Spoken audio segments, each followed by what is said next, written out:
Our local library has got a book signing coming up on Tuesday, May 13th at 5:30 p.m. and they will be featuring none other than David Melesky, our guest this morning. David is a series of 5 different books. The latest one is this one. I don't know, Andy, I'll go there. Sure. It's called In the Shadow of a Tree, and David's got a series of some that are fictional books, some are non-fiction, and Dave, tell us about the background of In the Shadow of a Tree. Well, it's actually a departure from the other books that I wrote. First, I want to say thank you so much for having me this morning. I have a beautiful studio, and it was a great drive over here this morning, nice weather, and have a beautiful town. To your question, I've written 4 books that are more of the humorous nature. This last one, called In the Shadow of a Tree, is a departure from that. It's a different genre. It's dealing with a very, very difficult time in my life where I was in a life-threatening accident, and it tells about overcoming obstacles and self-healing. And it's the most recent of my books. It was just released in 2014, and yet it actually, by the course of events, predates all the others, because I was incapacitated and in a wheelchair for 6 months, actually closer to a year, and it was during that time that I kind of reevaluated what I was doing and decided that I really wanted to pursue my love of writing. So I started writing while I was injured, but yet it took a number of years before I was able to complete this book, because it was such a painful experience to relive. Absolutely. And that's not uncommon for an author, though. I mean, anybody that's a writer, you've got stuff going through your head all the time, and sometimes, you know, you get a couple of things written on a scrap, and that kind of goes on mothballs. Something else, either for business purposes or some other inspiration, rises to the top. But you've always got those things that you started on that you want to circle back and finish out, I'm sure. Very true. I had always loved writing, but I had never pursued my dream of writing books. And after this accident, which incidentally, the title tells you a bit of the story, it was a freak tree cutting accident. Really? And that's how they came about with the title In the Shadow of a Tree, and more can be learned at my website, dmmbooks.com. But in any event, I started writing and I was in such pain. It was great therapy for me because I could smile about something. My injuries were very unusual and very serious, and they were actually so limiting that I was on both sides of my body, so I couldn't even turn one way or the other. And what I would do as time progressed was I would try to sit up and go to a word processor, and for 2 or 3 minutes peck at the typewriter with one hand, because the other was incapacitated, as was my legs as well. And I would get such enrichment from that. And then I'd lay back down because the pain was overwhelming and I'd be sweating and about to pass out. But then I'd think for the next night or hours until the next day and say, all right, I got a little to build on and I can write a little bit more. And it helped tremendously. Sure. And because of that, I was able to develop ideas for the other books, and they came about. But as I said, really, it's sort of a full circle story, because these other books, even though they were earlier, they came about after the events of the most recent book. You know, it's pretty interesting. You got the In the Shadow of a Tree, and I Remember Bethlehem. These are both the non-fiction ones, correct? Yes, sir. And then there are 3 other ones, and we'll get into a couple of these questions too. The Reluctant Lawyer, Practice Not Perfect, that one there, and then One Bar to Another. And if you don't mind, I got to read something on the back here. If you're my age, you remember in President Reagan's cabinet, Marlin Fitzwater, and he had this to say about this book: One Bar to Another offers a fascinating slice of life's opportunities. We all dream of picking up and starting over. Melesky's characters do it with flair and imagination from Maine to Florida. B.G. Wumpke tackles the bumps in the road with understanding and flourish. Here's a toast to the trip. So that's pretty high praise from a fairly well-known national figure. Thank you. Yes, I was very pleased to get that. I gave a speech at Mr. Fitzwater's Media Center in New Hampshire, and that's how that came about. Really? And just the order of the books in the fictional series, if I can Sure, get to that absolutely. now. This was the first one in the series. I'm an attorney and I'm licensed in multiple states, and I first started practicing in Maine, practiced there for about 16 years, and then I moved to Pennsylvania, and I'm also licensed to practice in Ohio and Pennsylvania, and another state as well. But in any event, this story tells about an attorney who moves from out of state to Maine and encounters some very humorous situations, including moose, lobsters, and living on the ocean when it's 40 below zero, as well as a number of eccentric characters. There you go. This progresses to the next in the series, and it's the same main character. He finds himself in a rut, and unexpectedly he gets the chance to relocate to a tropical climate in the dead of winter, and without much thought and against all good advice, he packs up his family and dog and embarks on a great adventure. And that's what this one gives rise to. This one is about opportunity, recognizing it and seizing it before it's gone. Sure. This is the same main character, the most recent in the series. This takes place right on the Pennsylvania-Ohio border. This is a mystery, and it is also very entertaining and humorous as it is described and how it is solved. And I've received a lot of recognition about this one, and just to give you an example, recently I got a letter from a lady in Canada who said this was the best book she'd ever read. Really? And maybe it's the only book she ever read. I don't know if that's the Well, case. But in any event, it was nice to receive. Well, and before we go on, Sure. real quick, I just want to remind folks that David will be, one of the reasons I want to talk with him this morning is he will be at the Conneaut Library on Tuesday, May 13th, so this coming Tuesday, 5:30 p.m., and he'll be signing the books. Maybe signing all the books? Yes. Okay. So get your copy, come up, meet David, and get him to sign it. You were just going to mention, I Remember Bethlehem. Yes, I grew up in a town in Connecticut called Bethlehem. People may know the name, and actually, if you haven't lived there or known people who lived there, the name Bethlehem means house of bread in Greek, which is something I never knew, and I never really quite related to the name of the town. It's a beautiful little town. It's known as the Christmas town in Bethlehem. It had more cows than people when I was growing up, and it is primarily known for the fact that every Christmas season, approximately 500,000 items of mail get sent from there because people from all over come to get their what they call stamped cachet on their Christmas cards of all the different scenes. So it's a very beautiful little town, and I wrote a story about basically 1 year in the town's history when some very funny things happened. It's sort of written through the eyes of a 12-year-old boy, and it goes back to the late 60s. Wow. But it's humorous. It has some very entertaining stories. So take me through the chronology. So is the three fiction were first? Actually, these two were first. Okay. Then this came about. Then this was the most recent in the series, and this is the most recent of all. So, yeah, I got to say it, just because we all like to pick on lawyers, right? Yeah. Nobody picks on you about that, do Well, the only thing is I find that when people do that, they are often the ones who, when they are in trouble, come crying. Well, there's no doubt about that. I mean, we're all guilty of that. And our lawyer's good, but it's everybody else's lawyer. That's the problem, right? So I guess, you go back, you're practicing law, you have an accident with a tree. So I guess the question is that all it takes to get a lawyer to, open up and find some humor in life? Well, I had little opportunity. I couldn't do a lot of the things that I wanted to, and in the alternative, I had so much time on my hands, and it was a way to, as I said, to cope with pain and also bring about, sort of an encouragement of my spirit, so to speak. Well, and I think it redirected me and to get a priority as to what I wanted to do and what things were important. Sure. Well, but I got to think too, being incapacitated like that, and you're mentioning, only being able to peck on the keyboard with one finger, no doubt you had a lot of fusion going on mentally, when you've got nothing to do. I mean, you can't work, you can't be out and about, no doubt.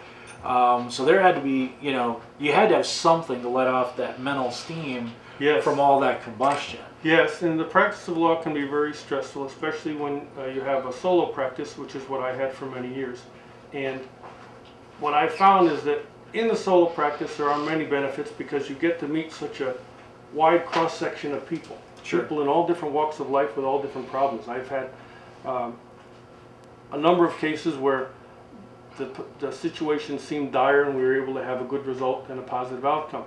I had one case where the individual who came to my office was so mysterious about wanting to see me, and he wouldn't explain why, which is very unusual. Usually they say it's a criminal matter or a will, or they've had an accident or something of that nature. This gentleman wouldn't say it at all. Finally, he scheduled the appointment, came into the office, closed the door, came over to my desk, leaned over, looked over one way and the other, and said, Mr. Melesky, I just won the lottery.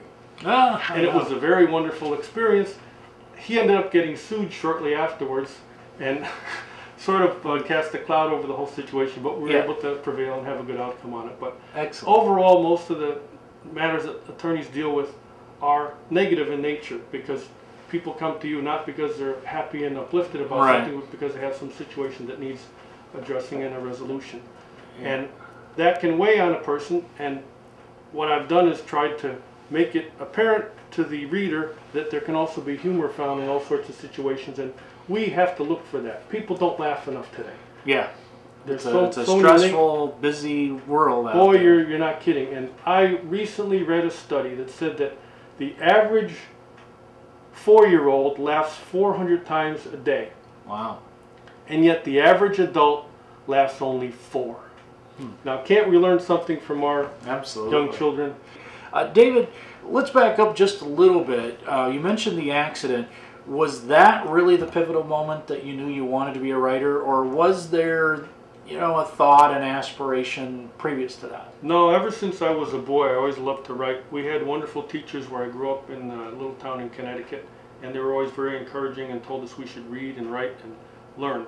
And I took that to heart, and I remember with great affection how we would read our stories, and in turn the teachers would read the stories to the class, and we all shared, and it was a really enjoyable experience. So I always wanted to write, and I kind of think that if you want to look at it this way, that there was a hand from above that said, all right, loudmouth, you've always said you wanted to be a writer, now you can't move, you have no choice. And incidentally, people would tell me, which hand did you retain use of? And I said, well, my right hand. And they said, well, you can still write. Yeah. And I said, oh, there you go. So absolutely. I had no excuse. So I started little by little, and all these really came about because of that. So for many, many years, I hated that tree. Yeah. And all that it did and all that it caused. But on the other hand, you can look at it this way, that books come from paper, and paper comes from trees. So maybe there's a full circle there, and I've perhaps there you go. This come about. But it's also interesting, David, that and I think even for the young people out there, sometimes you get into a career, just to provide, and that's not necessarily who you are. My first career, I was a high school teacher, and I thought for sure I had the calling. But once I got into a technology job, I realized the whole reason I enjoyed teaching was because I learned something myself every day. There you go. I was really a student at heart. So it sounds like you maybe went into law for a career, but really writing was you, not the career. I think that's a very perceptive comment. And just to let you know what I said earlier about how we can learn from our children, I think you probably would agree with this as well, how you often learn from your students as well. Oh, absolutely. But talk about ways to ground you and to bring you to the proper perspective. I remember one time, going back to the eyes of a young child, I was preparing for my first federal court case, which is a really big deal, especially when it's your first. Right. Federal court is always a big, challenging situation. And I remember the night before I was going to court, I was kind of stressed out and frantically going over my files and things like that. And my daughter, who at the time was 6 years old, came into the den where I was working, and she said, Daddy, I have something really important to tell you. And I said, well, okay, but can you just kind of do it quickly? She said, it's really important, Daddy. I said, okay. Put down my file, and I said, what is it? She said, well, Daddy, today was show and tell day in kindergarten. And I said, oh, that's nice. And she said, and I brought in a pair of your underwear to show the class. Oh, jeez. And I was just so disconcerted by everything, and I started to get angry, and then I started to laugh, and I thought, well, this will put everything in perspective. And the next day I was just loose as a goose in court, and everything turned out very well. And I don't think, frankly, it would have if I hadn't. I remember asking her, why on earth did you do that? And she said, I thought it'd be really neat. How can you argue with that? Holy cow. Incidentally, the underwear she brought in were my boxer shorts with the little red and blue sailboat. So okay, they were my favorite. That's a better option there. Hey, Andy was going to mention David's website is dmmbooks.com, and I wonder if maybe you can give us a little screen overlay there when you get a second to pop that on the screen for the viewers.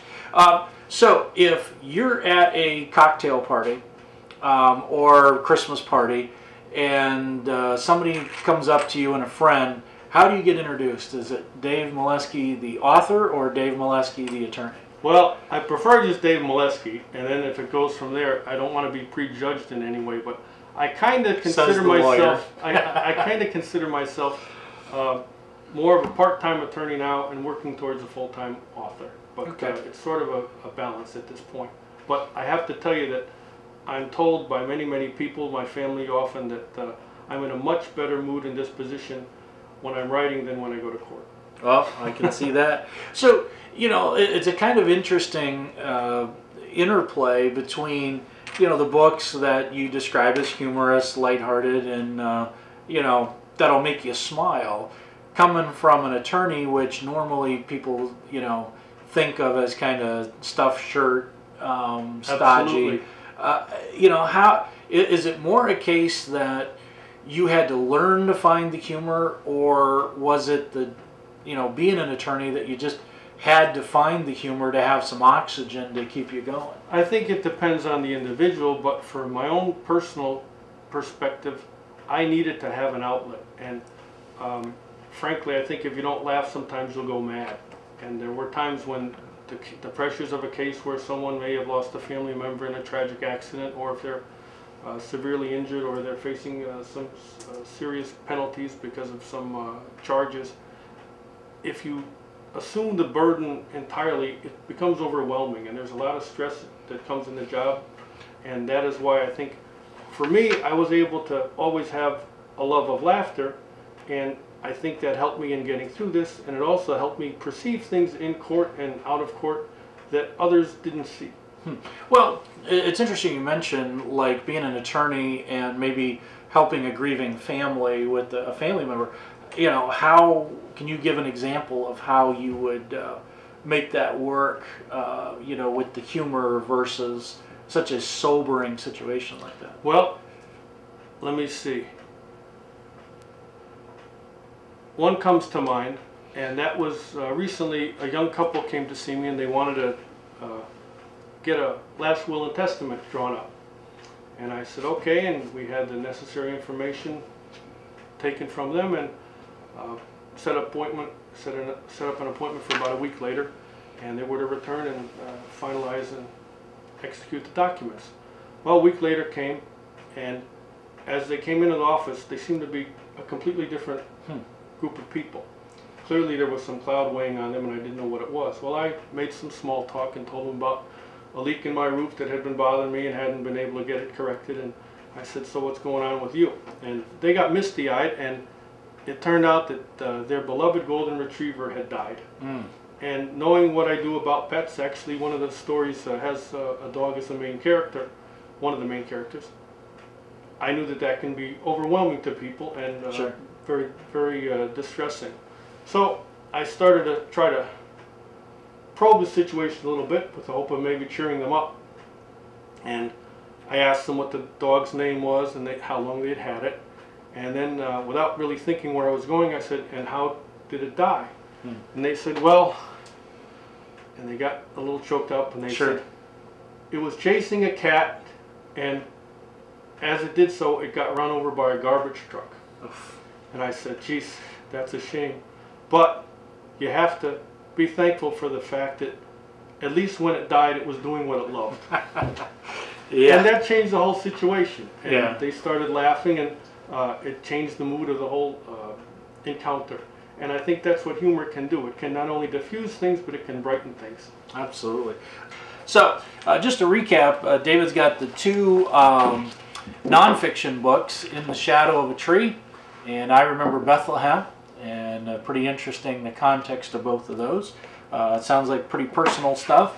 And then the three fiction series. And do you mind just mentioning, David, who your get this. Everything's backwards on the monitor from what I'm doing, so I have to work on it.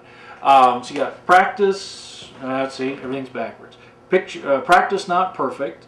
One bar to another, and the reluctant lawyer. Do you mind sharing with us, who some of the characters are in these three? No, not at all.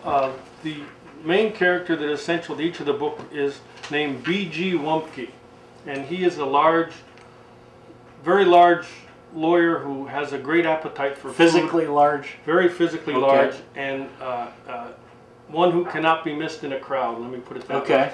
And he has a great love of food and cooking, and he regards a lot of these incidents that come his way as far as legal problems and mysteries of one nature or another as just passing events that he has to deal with, and that they are not to be overlooked. And actually, I think a good way to sum it up would be that even in life and death situations, B.G. Wumpke realizes that the importance of a good meal cannot be overemphasized. Oh, that's awesome. Any of the other characters you want to mention real quick? Well, let's see. I think that each of the books have a wide assortment of very eccentric and yet lovable characters, and I think that's what makes the books enjoyable. I want everyone to realize that, in my opinion, life is fun, and we need to keep that perspective in mind and not be overwhelmed by the drudgeries and sometimes distressing things that we are encountered in our everyday dealings. And on that note, my books, I believe, bring laughter and humor to people, and I think that that's important and beneficial to all. Outstanding. So there's 2 nonfiction, 3 fiction. So the key question is, as an aspiring author, is there anything else percolating away in here for the next one? Yes, sir. There certainly is. I have another one in the series that I've already started working on in the fictional series with the lovable Mr. Wumpke as the main character. And that one is also a mystery. And then I have another one that is way back in my mind that hasn't been formulated on paper yet, but that is also in the works. And I have to tell you that I usually start, which is probably unconventional, but I often start with the idea of a book by formulating the title. I know other people have outlines and do it all a different way. I don't do it that way. It's just I start the title, and then everything just sort of accumulates on its own. It's sort of magical, really, with the way I find it, that the characters come to life and take on directions that I wouldn't even expect or know. Yeah. And it's a great deal of fun. I often find myself laughing out loud as I'm writing. Outstanding. And that's probably the key. I do a little freelance myself, and I'm always interested if there's a point in which an emotion jumps out and grabs me that I react to in the writing process, and then I feel like, okay, you're authentic. But there's a lot of times that I write that doesn't happen, and you're waiting for that magic. Do you get those moments? Where yes, absolutely. And I wish that I could determine what brings them about. I wonder if there's a little extra sugar in my coffee that morning or something, but sometimes just things flow easier than others. Outstanding. Well, Dave, we appreciate you coming by to visit with us. And again, everyone, you can stop by and meet David, chat for a minute, and get your book signed at the Conneaut Library this Tuesday night, 5:30 p.m. It sounds like some great reads here. I'm interested myself to maybe crack one of these open and see what Mr. Wumpke's up to. So, David, thanks a bunch. Don't forget his website, www.dmm, that's his initials, David M. Melesky, dmmbooks.com, www.dmmbooks.com.